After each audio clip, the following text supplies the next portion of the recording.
So I saw this trend on TikTok where people start doing this at the gym. Like they start talking into the mic while they're working out. And I thought it'd be really funny if you guys actually listened to all the things that went through my head while I was practicing. Just let me tell you what, I'm out here for many hours, most of the time alone. And you know what? When you're left in your own company, you can be thinking about the weirdest, randomest things sometimes.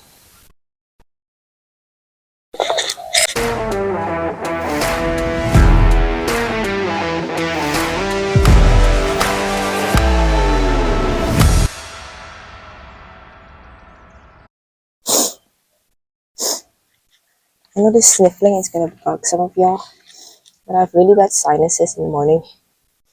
So I really try to make an effort to set my bowl up every single time I do this drill now because it takes a hell of a long time, but you have to make your drills as realistic as possible. This year I was at the Australian Open and I was putting with Putting Green and Jenny Shin was there. I'm sure you guys know who Jenny Shin is. She's an LPGA player. And I swear she set up something similar, not exactly the same. And she literally so the goal of this is to put it through the gate, right? To make sure that you're starting the ball line. I think she literally hit the gate like maybe 20 times in a row. And this is also open, like it's a big tournament, men and women. It was like crowded. She placed herself like right in the front at the putting green.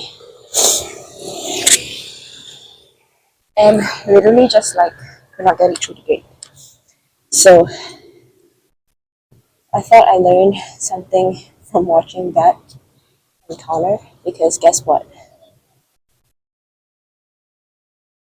LPGA players do not care what amateur golfers think about them.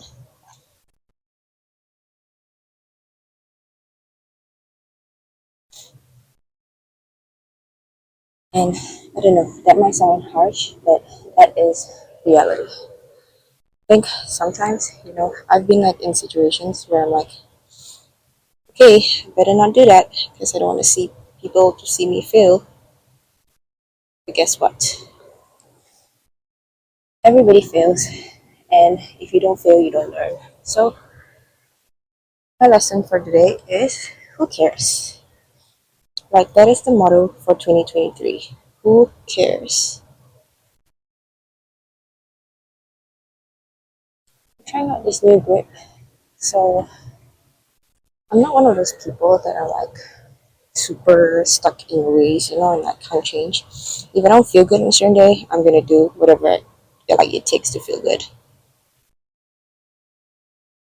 Whether that be changing a grip, morning of a tournament. Who cares? I'm a true believer that if you feel good, you're gonna play good. So for me, things like grip and stuff doesn't really matter. But I would like to have a bit more consistency. So I'm trying to pick a grip style, like how I hold my hands on the grip that I'm gonna use for at least the whole month of January. And you guys will be like, what? Just for 1 month? But yeah, I literally have days where I'm like, oh, oopsie. I literally have days where I'm not feeling right or, woke up on the wrong side of bed, whatever. And I just want to change my grip on that day. And like I said, I don't really care, so I just do. But I think I need a little bit more consistency, especially because I don't really have any tournaments to the end of the month. So I'm going to commit to one grip, which I'm also instilling in my pre-shot routine so that I can't run away from it. And I'm going to practice with it for the entire month.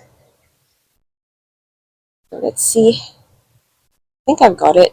I just need my hands to be more on the grip because sometimes the grip kind of too high up. So yeah, I just need to grip a little bit lower so that my entire hands can be on the grip. So that's kind of what I'm working on. Like my hand right now, usually I'm up here. So I'm gonna grip here. so that I have more space to put both hands on the grip, fully on the grip, and give myself better control of the putter. Okay. So what I'm currently working on with my putting is, number one, pre-shot routine and grip. So like I said, it goes hand in hand. Putting my right hand on the same grip position every single time, same setup. And the next thing I'm working on is keeping my eye on the ball. So what I mean by that is, you guys probably didn't notice, but I never actually look at the ball. I always look at a spot. And I don't know why I do that. I do the same thing with my irons, driver, everything. I always just look at a spot and not at the ball. So I feel like with putting, if I were to look at the ball, it kind of helps with something that I'm working on with my stroke. So that's why. Ouch. I'm working on keeping my eye on the ball.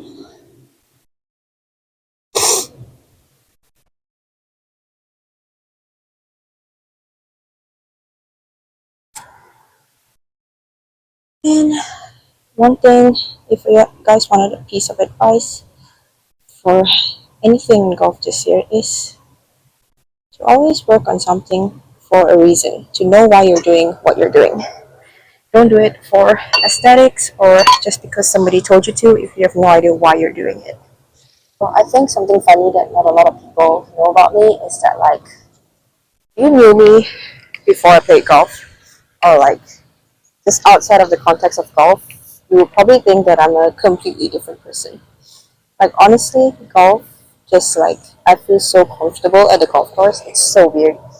Because, even in school, growing up, anything, in just in any other social environment, I do not like interaction. And people come up to me and they think I'm super outgoing and extroverted because of all my social media stuff.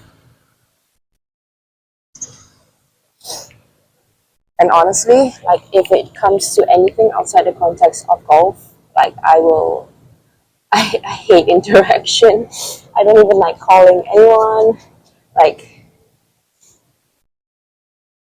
I know it's kind of weird, but I'm the kind of person that would go into a store and scour the entire store before I even ask somebody for help, because I just do not want to have that interaction. Whereas at the golf course, anybody comes up to me and talks about anything, I'm 100% open to a conversation. Someone calls me hey John, outside a shopping mall or something, I can feel my face turning bright red, and then I get so embarrassed because I know that my face is bright red, and then I don't want to talk to them because I know my face is bright red. But I can't help it, guys. What do I do?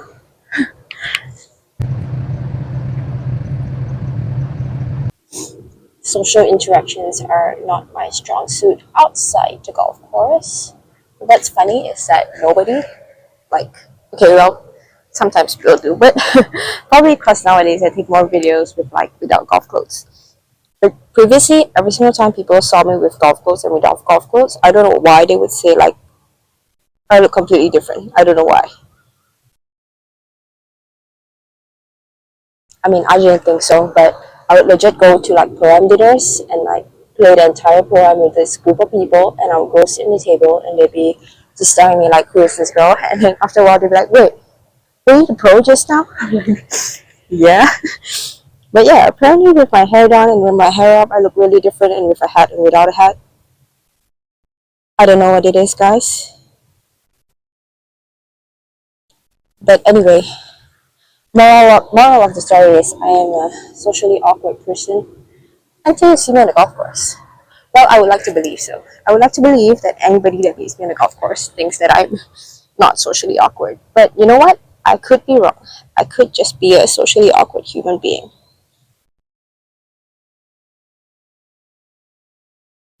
How? Oh my god. Okay, how did I go to the right? I don't understand. Also, the screens have so much grain. And one of the things I used to struggle with, when I played in Asia, was grain, because I never knew how to read it. And now I'm a lot better at it, but I'm still not super good at it.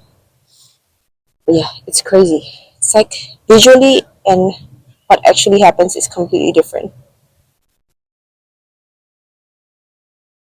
See? It's straight. Maybe I pushed the first one.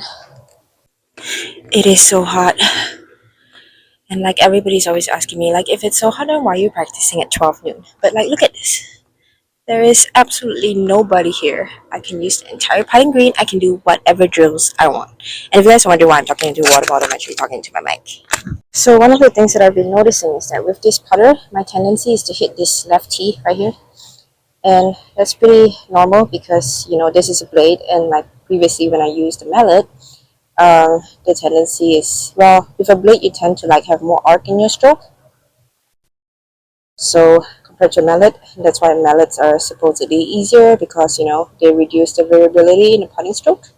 But because I kept hitting the left tee, I figured, like, hey, since you're using a blade now, you need to move your ball position a little bit more inwards, because when I'm moving it this way, I'm hitting it more towards the, like when the arc is already, the putter is already arcing. Whereas if I move it a little bit, I'm hitting it before, or like maybe a third of a second or whatever before the putter arcs. So like the more you hit it towards, the more you move it to the left, you're hitting it like maybe here versus like here, and you can see the putter face is like less rotated here than here, obviously, because the putter moves in an arc. So these are all things that I've learned through like playing professional golf. The things that I've learned is the most important thing about playing professional golf is that you need to know how to adjust and what to adjust. Like, this is not anything big. I'm literally just moving, and it's not even moving by a lot, but like moving my ball position maybe. See how I hit that on the left? So I'm just going to move it a little bit inwards. And let's see. See? Perfect. So to me, this feels like center. That's because I moved it towards the center of my stance, or what I feel like is the center, just to avoid hitting it too far into the rotation of the putter head. And like I said, I mean, I don't know if you can consider this science, but this is just like little things that you need to know so that when you're playing,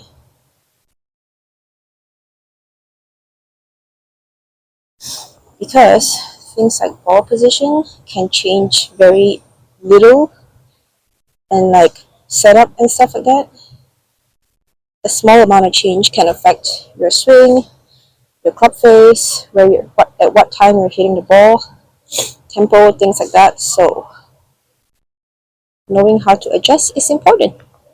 What's also helpful about using a mat like this is there are numbers, so I can just align my feet to the numbers when I'm starting off with this drill, so that I know exactly where I'm positioning them, so that I can consistently position them in the same spot.